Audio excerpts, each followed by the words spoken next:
In the immediate aftermath of World War II, as the triumphant Allied powers faced a rapidly shifting geopolitical landscape, Winston Churchill, the former Prime Minister of the United Kingdom, conceived an audacious plan to confront the Soviet Union.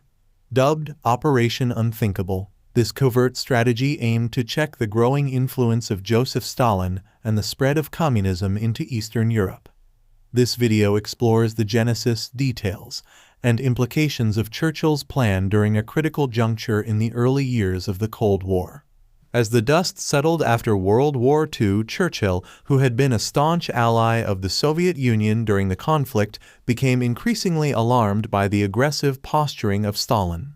The Iron Curtain that descended across Europe, dividing the continent into Eastern and Western spheres of influence, fueled Churchill's apprehensions about Soviet expansionism. 2. Operation Unthinkable takes shape.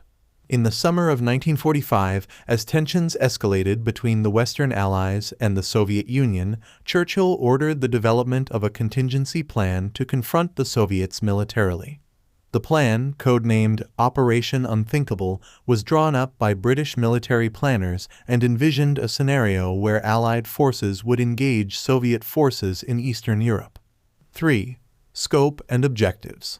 The primary objectives of Operation Unthinkable were to contain Soviet influence, safeguard Western interests, and, if necessary, roll back Soviet forces from recently liberated Eastern European territories. The plan sought to capitalize on the demobilization of German troops and utilize them as part of a coalition force against the Soviet Red Army. 4. Strategic considerations. The planners of Operation Unthinkable faced significant challenges.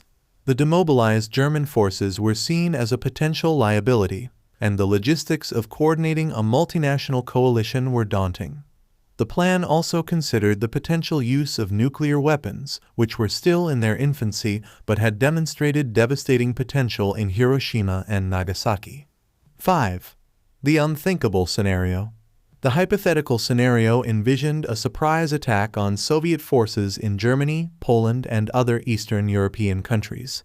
The plan acknowledged the formidable strength of the Soviet military, but hoped that a sudden offensive could exploit potential weaknesses and create divisions among the Soviet leadership. 6. Reactions from allies. When Churchill presented Operation Unthinkable to his American counterparts, including President Harry S. Truman, there was a mixed response. Truman, while acknowledging the Soviet threat, was wary of initiating a new conflict so soon after the end of World War II. The United States favored diplomatic efforts to contain Soviet expansion rather than military confrontation. 7. Abandonment of Operation Unthinkable. As tensions between the Western Allies and the Soviet Union persisted, Operation Unthinkable was gradually shelved. The complexities of executing such a plan, combined with the reluctance of the United States and other allies to engage in direct military conflict, led to the abandonment of Churchill's audacious scheme. 8. Impact on Cold War dynamics. While Operation Unthinkable never materialized, its existence highlighted the deep-seated anxieties among Western leaders regarding Soviet intentions. The plan, even in its theoretical stages, influenced subsequent strategic thinking during the early years of the Cold War, shaping the development of NATO and other defense alliances. 9. Churchill's evolving perspectives. Winston Churchill, a key architect of the Allied victory in World War II, found himself on the sidelines of British politics by 1945. His advocacy for a tough stance against the Soviet Union reflected a deep concern for the future of Europe and the principles for which the Allies had fought during the war. 10. Legacy of Operation Unthinkable. Operation Unthinkable remains a historical curiosity, an illustration of the anxieties and uncertainties that characterized the early years of the Cold War. While the plan was never enacted, its legacy can be seen in the shaping of post-war alliances, the nuclear arms race, and the geopolitical strategies that defined the decades-long standoff between the East and the West. Conclusion. Operation Unthinkable stands as a testament to the complex geopolitical landscape that emerged in the aftermath of World War II.